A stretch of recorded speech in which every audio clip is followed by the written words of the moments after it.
So there's two different kinds of faith. You got one faith that is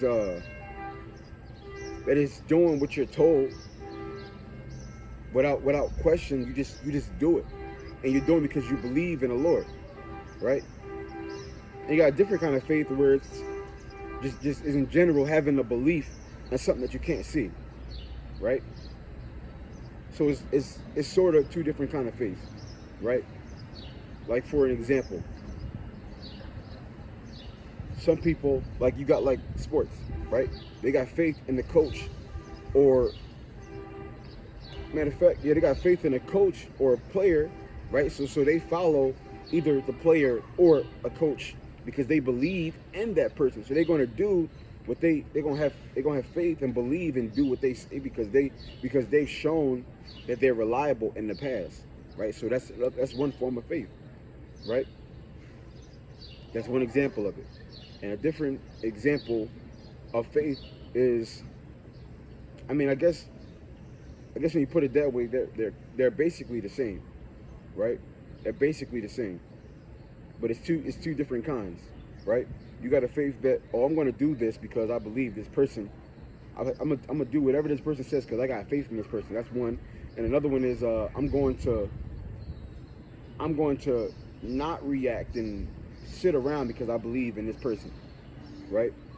It's like if you got like back to sports again. It's like if you got a basketball player, right? He's having a couple bad games, but you still rely on him and depend on him because even though he's having a bad game, now he's having a stretch of bad games, you've seen his potential on what he did beforehand, right? So one act of faith is kind of like sitting around and not doing anything because you got a belief based on something you've seen before, and another one is actually moving sort of blindly because you've seen something or believe something that's happened before. So it's kind of like two different. One is a waiting around and believing, and one is a going and believing. So let's go over here. Matthew's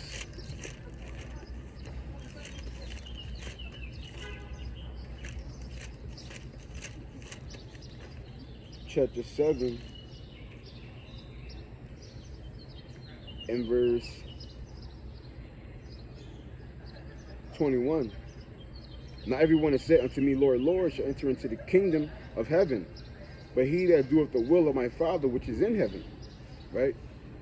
So everybody who says they got faith or put on the illusion of faith, right, is they going to get into the kingdom, right? It says, but he that does the will of my Father which is in heaven. So the key to getting in is doing the will of the Father, right? And what's the will of the Father? The will of the Father is to walk in love. The will of the Father is to do what pleases the Father, right? The will of the Father is to speak on and encourage to come back to the way the Father wants us to be. So to sum it all up is to love all, forgive all, mercy upon all, right? And encourage people to be in that same spirit, right? That's the will of the Father, right? So it says, many will say unto me in that day, Lord, Lord, have we not prophesied in thy name? In thy name have cast out devils, in thy names have done many wonderful works. And I will profess unto them, I never knew you, depart from me, ye that work iniquity, right? So it doesn't matter all the so-called wonderful things that you're doing, right? The elite, most important thing is love. If you lack that, right? And when I say love, I mean everything that falls under the Spirit. Joy, peace, long-suffering, gentleness, meekness, faith, forgiveness, compassion, mercy. When I say love, I'm talking about everything that falls under that. So if you lack those things, right, it doesn't matter what you're doing. I don't care about you keeping the Sabbath, all the dietary laws, right, all the high holy days, you doing all this, don't matter. If you ain't got love, none of that matters. That's all for nothing. You're wasting your time, okay? You're wasting your time. Because the only way, he said, I never knew you, right? Because the only way to know the Father is love. That's the only way that you know the Father is love, right? That's the only way, right? And just to get that real quick, 1 John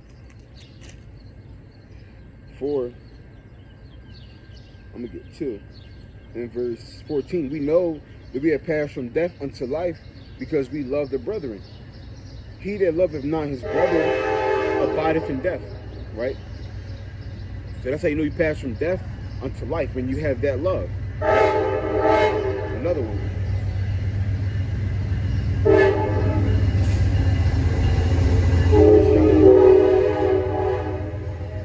4:7, beloved, let us love one another, for love is of Yahweh, and everyone that loveth is born of Yahweh, and knoweth Yahweh. He that loveth not, knoweth not Yahweh B'Shem Yahushua, for Yahweh B'Shem Yahushua is love, right? So he doesn't know you if you don't love. That's how you know that you are of the fold via love, right? That's the only way. And in fact, I think I got a couple more on that one too. John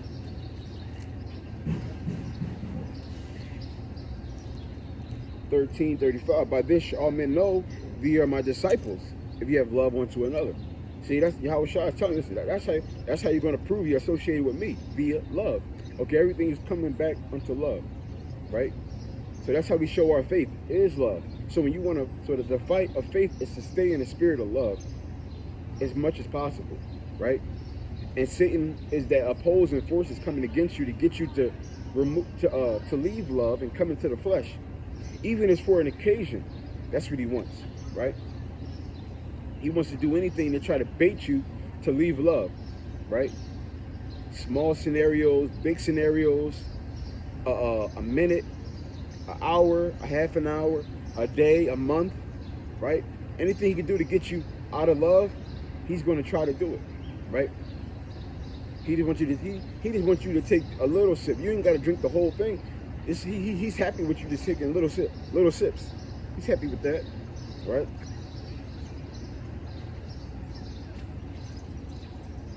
This is 1 John 4:20. If a man say, I love Yahweh, and hate his brother, he is a liar.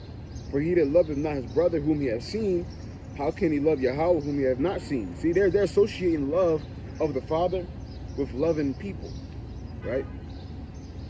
You got people say, man, that says brother, right? It don't say people, that says brother. Well, what did Yahushua say? He said, I want y'all to be like the Father, right? Be perfect as the Father is perfect. We know that what? Yahweh loves everybody, right? So Yahweh's not going to be happy with us just loving our own kin, right? We have to love all, right? That's what he expects. He expects us to love all because he loves all, and he wants us to be like him. So despite this saying brother, he wants us to love all, right? A lot of people say, man, it don't say that. It don't say that. And these would be the same people that'll break things down and say, see, man, everything ain't written. You just got to read between the lines. You just got to know. These would be those same people, right? But something like this, nah, it's not reading between the lines. It is exactly what it says. We only got to love brethren, right? Which is what the Yahushua say. If you got love for your brothers only, right? What more so than others? Even everybody does that, right? Everybody loves their own people. That's normal, right? That's not special. That's normal. Yahweh loves all. He does good things for everyone. Everybody on the planet, he's doing good things for, right? For Eve, right? For Moab, for Ishmael, right? Elam, for every Ham. He's doing good for everybody, right? And he expects us to do the same. And you gotta say, man, why do I gotta do that? They doing all these bad things to us. Well, we doing bad things to the Father, right? And also, they're doing bad things to us, and he's still doing good things unto them. So no matter how you slice it, right? No matter how you slice it, the ultimate faith is to love all. That's how you show the ultimate faith, right? To love all, not just your people. And even if you did try that, right? Let's imagine you did say, I'm going to love just my people. We don't know who is who, right? We don't know who is who. Because you can't really tell anymore by how people look if they're your people or not. There's no way to tell by that. The safest bet across the board is to just love everybody, right? That's your best bet.